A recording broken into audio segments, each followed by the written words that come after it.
Ladies and gentlemen, welcome to another very special episode of Candid with RMT. And today I have with me one of the most respected senior advocates before the Delhi High Court and the Honorable Supreme Court of India, Mr. Puneet Mittal. Hi sir, welcome to Candid with RMT. Thank you for having me. Thank you. So sir, starting out your journey sir, this is a question I often ask my interviewees. What made you choose law and how was law school? So when I passed out actually from Delhi University, I did my graduation in BCom Honours from Shriram College of Commerce.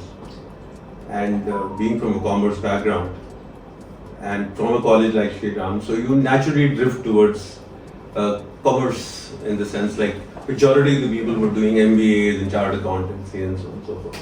So I also enrolled myself as a chartered accountant initially. Wow. And I worked with Pricewaterhouse and simultaneously I did my law. So I had an occasion to join Delhi University evening law. Okay. And in the morning I used to do my chartered accountancy in the Pricewaterhouse. So I have a dual degree. So I'm a qualified chartered accountant and a law graduate. So my law graduate is from Delhi University, as I said, and the chartered accountancy, of course, with the Institute of Chartered Accountants. But I never practiced. And since you asked me that question, what made you do law? So I'm a second generation lawyer. And that being the situation, there was, from probably our childhood, we've seen so much of law at home. So you tend to get drifted towards it, you tend to get fascinated towards it. And I've seen, as my father being a young lawyer, he himself growing in the profession, how challenging it was and how challenging the briefs have been and the court crowds and things. So it was there. It was actually there all the time. So you get attracted towards, that's what it was. And in our times, you had those limited professions, doctor, engineer, lawyers, chartered accountants and stuff like that. Today, of course, the things are different. So that being the situation, I think it was a natural drift towards law, and that's where it is. So the journey started in '95, and here we are in 2024. So this is about 29 years now. Wow, I was born in '95, so I cannot imagine the sort of journey that sir must have taken in order to reach where he is today. Inspiring, sir, truly inspiring. But what I sometimes feel so that doing something simultaneously, something professional as chartered accountancy, while not practicing itself, somewhat like Mr. Salve also, I would say. He's also a qualified chartered accountant. But somewhere do you believe, sir, that those analytical skills and those logical reasoning comes into play even in a profession like law, or not at all, sir? Oh, absolutely. In fact, no reasons to say that the qualification has not been to any benefit to me. It has certainly been beneficial. One, of course, is the training. The rigorous training that you go through in the CA regime is completely different. It's too much discipline, the timing, the way you study, the way you meticulously prepare for examination, and it follows suit. And then probably as a lawyer, basics of course, but you don't get that kind of a insight in accountancies and taxation laws unless you specialize that side. Right. So I find that for us to pick up, for a chartered accountant qualified and practicing as a lawyer, to pick up accounting issues or any commercial disputes or any commercial issues is much easier. It's much easier to understand how transaction has been structured or routed, and so it's certainly beneficial. Undoubtedly. Comes rather naturally. Yeah, it comes rather naturally. You pick up things very easily. In all fairness, in the last 29 years, probably I've done only 2 taxation matters. Oh, wow. I'm very honest. And my tax returns probably are filed by a separate chartered accountant. But having said that, that still doesn't mean that you can just pick it up. Absolutely. You can just pick it up like this. From where you left. Yeah, where you left. Even today, you call for the IT Act, and when you start reading it, it comes back to you. So it's certainly beneficial, there's no doubt about it. It never gets wasted. Right, sir. Moving on to being a designated senior advocate, sir. there are very few of them that are there in the country who actually, have the good fortune of actually owing and wearing those gowns. For our audiences, so who is exactly a senior advocate, and what makes a senior advocate different from a regular advocate? So, I got designated in the year 2017, which is about seven and a half years back. And I was all of 45 years of age then. And fairly, I won't say the youngest, but fairly young at that point of time. It's certainly a privilege extended to select few by, and it's a recognition for your contribution, or to say a bit skill maybe, by the judges, acknowledgement to an extent, and to say that the person deserves to be a senior. Now, if you ask me about the concept is pretty much copied, or it's almost the same as what British has it. They then used to have Queen's Council, now they have King's Council. Yes, sir. And it's almost the same system. So the difference, of course, is that I don't really interact with clients any longer. I don't do my drafting with any longer. And you get more complicated issues.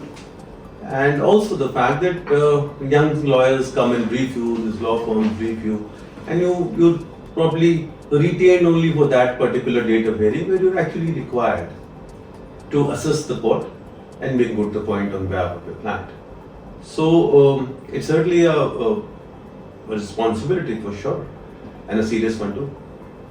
Right, sir. Talking about young lawyers coming and briefing you, this is a question I asked Mr. Santosh Paul also on my podcast. What are the do's and don'ts of being a good briefing lawyer, sir? Okay, so one, I must say that there's quite a variance actually, if you may ask me. And I say this always, because what you see is children or youngsters coming from national law universities and children coming from universities which are just propped in various parts of the country. So there is quite a bit of variance. And so ideally, as in my view, for a starting counsel, if he chooses to do litigation, then he must start from the trial court. Essentially, I see cases where people go directly to Supreme Court or directly to High Court. In my view, that may not be correct. To learn and to understand nuances actually of recording of evidence, cross-examinations, and actually understanding of the procedural code or evidence act, you will have to go back. It's a factory, it's a shop floor. That's where you learn. You cannot come directly to the arguing stage, and that's not happening. So that slog has to be there. And let me tell you very fairly, to use that word, a good bright lawyer would probably take 2.5, 3 years to set up. An average one maybe 5 years, and even not so average would also make it within 5-6 years. So there's no doubt about it. Perseverance and hard work, there's no substitute, that there's nothing new to say. But it depending on individuals. And as far as briefing counsel is concerned, when I say one, that for a briefing counsel it needs to be really thorough.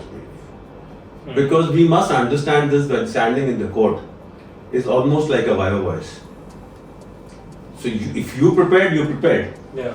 You can't be looking for answers there. Absolutely. You have to have the answers with you. And you don't know what the question is going to be. So both on law and both on facts, you have to be thorough. And also the fact that when you're drafting a petition, please don't draft a petition first and look for law later. Look for law first and then draft it. The reversal will not work. Because what you pleaded, if you don't find in the law, then you're doomed. So you got to plead what is the law or what is the legal proposition. So it's the reversal. So you have an issue in hand, look for the law on the subject and then plead it.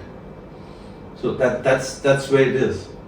That's actually a very solid sort of pointer that needs to be concreted in the hardwired into the brains of all the upcoming lawyers.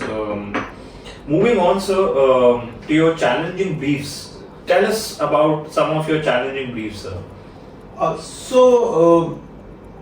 First, of course, is when we're touching at that issue, for any fresher or any new lawyer who probably is a first generation lawyer, getting the first brief is a challenge. Absolutely. Let me make it very, very clear, and we all understand that. I was probably lucky that I was second generation lawyer, but that also has its own challenges. And the challenge is very simple. You might get your first brief, but you're not getting your second for sure. So it's simple. You're not getting your second brief before you're a second generation lawyer unless you perform on the first one. Yeah.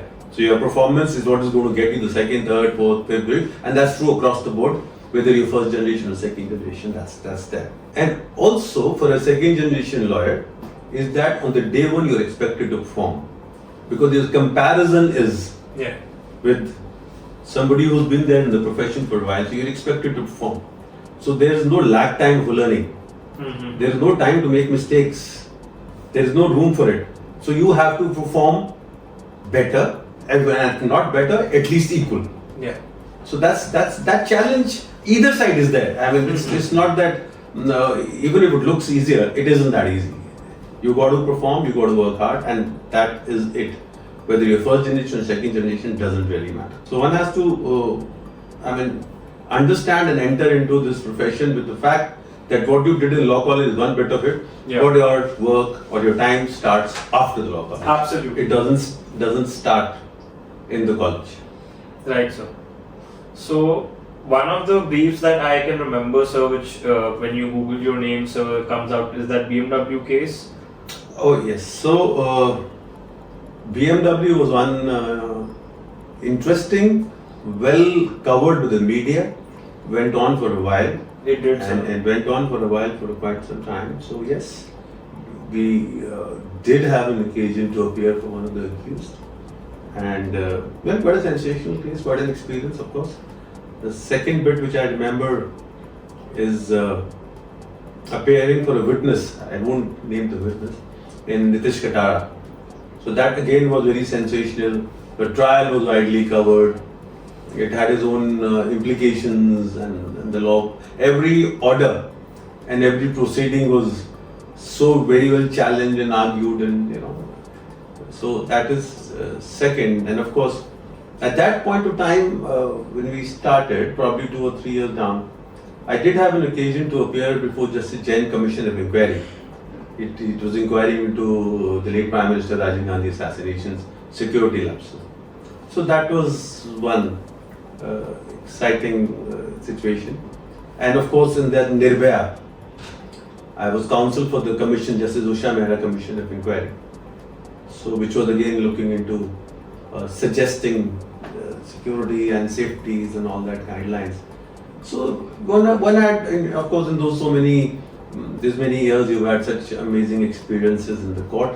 Lot to learn and lot to see in courts. One case, sir, in particular, which you think made your name, sir, out there? Well, to be very honest, series of them, not Right, one. And I probably practiced in the trial court for 17 years. Wow. Hardly on the, totally on the criminal side, doing hardcore crime cases, from trials to, final arguments to everything, running from Patiala district courts to Tisazaris at that point of time, and after bifurcation to Saket and all that. So there are quite a lot of them actually. To pinpoint in this 29 years of career, probably you will be partial to certain cases. Moving on, sir, what motivates you to contest for senior member executive for the upcoming DHCBA elections? Probably you're not aware that I contested my first election in my college in Shriram as a secretary, and I lost. This was way back in '92. Then of course the graduation, and then when I joined the profession, I think 2009 I contested my first election as far as the law thing is concerned, which was bar council election. And in 2010 the term started and it lasted up to 2017-18. When I was a member of the council, and for the last 2 years in that tenure, I was the secretary for the council. So that was quite a challenging thing, and during that tenure we started quite a lot of educational series and learning program for our young lawyers, beginners, where we had seminars, made it compulsory somewhat that they'll have to attend the training program.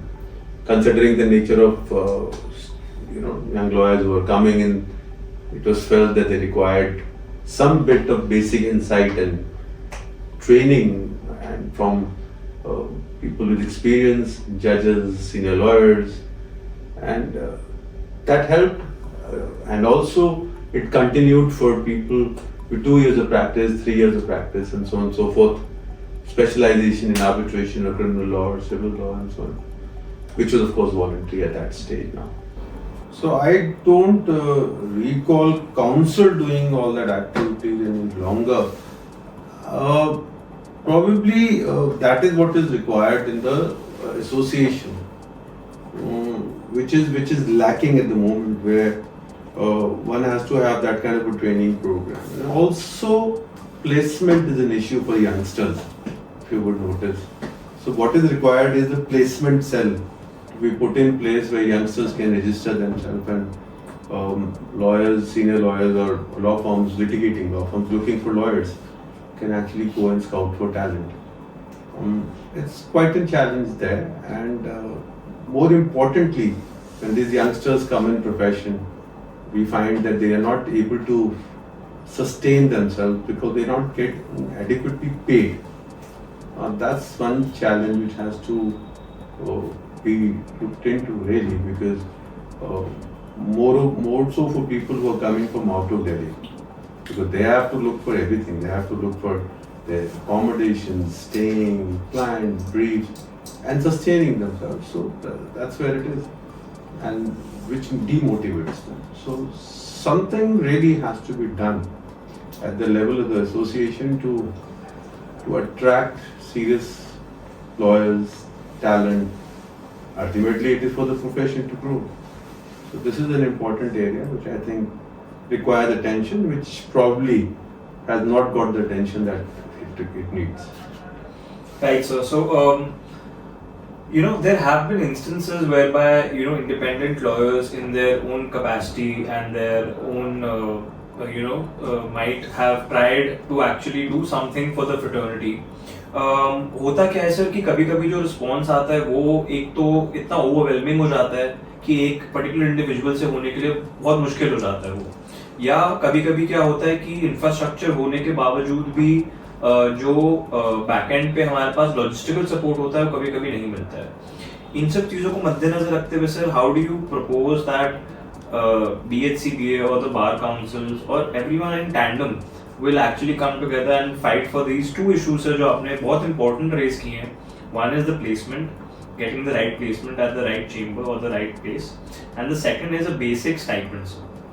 So, see, for individual effort, I don't think it's really possible, because the kind of flow of lawyers that we are seeing in the profession, you need it at a community level really, because जितने लोग आ रहे हैं profession में, they're far much more in number really, which this profession needs.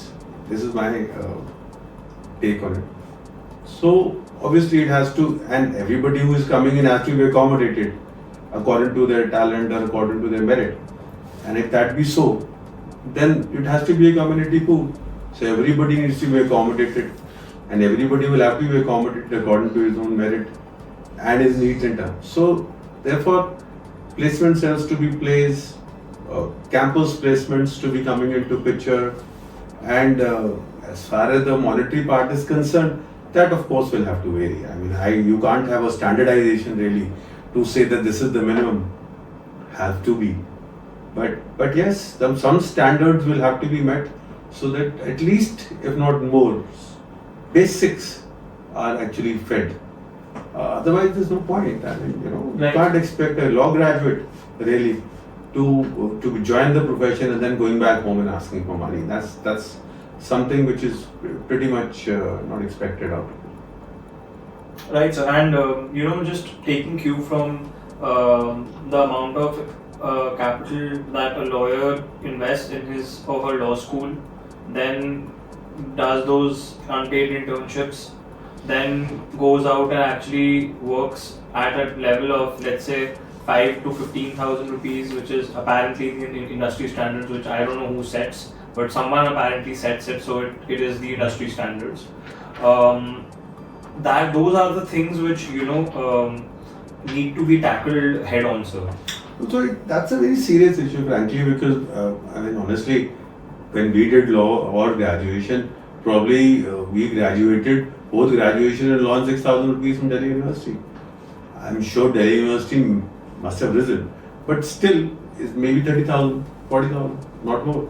But if you go to probably Jindal Law School or Shoka or wherever, it's costing you maybe 50 lakh rupees to take a law degree. Yes, sir. And that's where the variation would come in.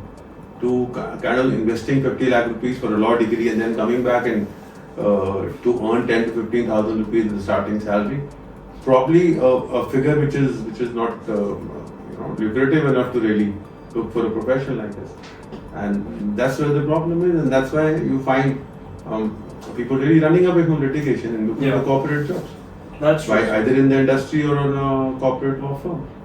Now, as I said, you can't be setting up standards to say that this is going to be minimum, because that is where it is, and nobody sets that standard. It's simple market forces actually. Simple market forces. So since the demand is less than what it is supplying, actually, that's where the problem is. So I guess one will have to broaden the horizon and actually see that wherever these students are coming up from, they get distributed in all sectors and don't only come in litigation or don't only go in corporate. They will have to go in the industry, corporate advisories and so on and so forth, and also in taxations or IPRs and various fields. Let it not be alone coming into litigation. Right. In various areas they will be absorbed and of course according to their interests. Right, sir. Right, sir. Moving on to the final two questions of the podcast, sir. Funny anecdotes from court. We've all had our moments, sir. We had light comments, remarks passed on in the halls and the corridors of justice. Do you remember at top of your mind, sir, any funny moments or anecdotes? Oh, well, anecdotes many, but funny also actually. But experiences actually from starting as a lawyer probably, and from coming far there in the journey now, there has been immense, and you'll always find that, because I mean I still remember words of encouragement, so to say, or maybe experiences to share. When probably I was arguing my first brief as a starting lawyer, probably in 95, 96 must have been. And so when I entered the courtroom with a file as thin as in the bail application would be, and so you went in and you were shaking as much as the file was shaking, and the judge of course noticed. It was in Patiala also, if I remember correctly, and he, without even me opening the mouth, he started dictating the order. And after dictating the order, then he says, "You can argue now." So, which he of course gave me some bit of relief, whatever the case deserved. But that was the kind of encouragement that one used to get. And such small instances. I remember when I went to TCSRE at point, again a bail application. At that point, the bail application was running into 18 pages. And the judge looked at me and said, "This is not how you draft your bail application, sir." And he gave me the original bail application in my hand. And he says that you take it and you go to a typist outside in the corridor and make it into 2.5 pages. And the staff is staring at him and telling him, "Sir, original de do." He says, "Haan, de dijiye, aa jayenge wapas." So I actually promptly went back, and then I realized that how your bail applications are to be drafted. I mean, nowadays of course the practice is a little different, but at that point of time, it was more concealing than more expressing yourself in the plain. What you do in civil side. So in criminal side, it would be patently ending up with falsely involved and innocent, and so on, so many roots in society, and similar. I mean, so you're not disclosing your difference at all. So small things which come in, but these joking things will come up wherever. So I mean, since you asked me and I remember it so vividly, that so we were doing this matter, I think, and the gentleman wanted to gather sympathy against the opposite side, and he said that, Lord, I have 3 daughters and 2 sons, and I'm a poor man. So promptly the opposite side gets up, it's somebody's pleasure and somebody's pain. Now, if you've been enjoying that, doesn't mean I'm going to suffer at your cost. Right? So that is, I mean, it's to put it in a slang, actually, it's a gift of gab, actually. So to counter an argument of sympathy, to turn it around into a joke, actually, but communicating a good message, really, if you ask me. So these are instances, it happens every day. It's a craft. Yeah, it happens every day, and it's enjoyable, actually. So, but down the line, if you notice, initial 2-3 years of practice, or maybe 4 years of practice, you tend to be so passionately involved with the brief that you tend to fight with the opposite side, have arguments, and take that home. But today, of course, you don't do it any longer. Yes. You enter happily smiling, talking to the opposite side, and go inside, argue your matter out, and come out very happily, and hold each other's hand and go to a coffee shop, probably to have a cup of coffee, and look at the plight of the client. Both sides, client who's staring at you. Yeah. What's happening? Why these guys have colluded with each other, and you see it happening every time and every day. Of course, reactions vary from client to client, but this will happen. So sometimes when you see your friends coming in to meet you in the court, and they very happily will be commenting that your college life hasn't ended. It's still a bonhomie. Yeah. You meet your friends so often. Absolutely. You're having a cup of coffee, as a slightly the drop of hot, you have a freedom to move around and things. So it's an atmosphere which is quite in a contrast, actually, to work in a 10 to 5 or a 10 to 8 job in a corporate firm or a government job, for that matter. That's so true. It's got its space. It's got its engagement. It's got its responsibilities. It's got everything what it's looking for. Yet you have your own space also, which probably you don't find in any other profession or job that easy, because you're meeting each other every day. Yeah. And in large numbers, actually. So it's incomparable, actually, to a huge college campus, extension of home, because you're spending so much of time there. So it's like that. Very well said, sir. Very well said. Parting remarks, sir. Any final advice for young lawyers and law students? Oh, my view, of course, always has been and still is and will always be probably is that you will have to start from the trial court if you're looking at litigation. You must spend your initial formative years in the litigation, if you have to do, in the trial court. That's where it's a shop floor. You got to learn from them. You can't be starting directly from Supreme Court or High Court and then go downwards. That's not how it's happening. And also the fact is that if you're drafting or you're pleading or whatever, please look for the law first and then plead. The moment you do the reversal, you cannot succeed. That's not happening. Because I usually come across situations where your pleadings are drafted without looking at law, and then once the question is posed to you in the court, then you're looking for evidence. And because your pleading lacks that, you will be bound to fail. So basics comes first. Start from the ground.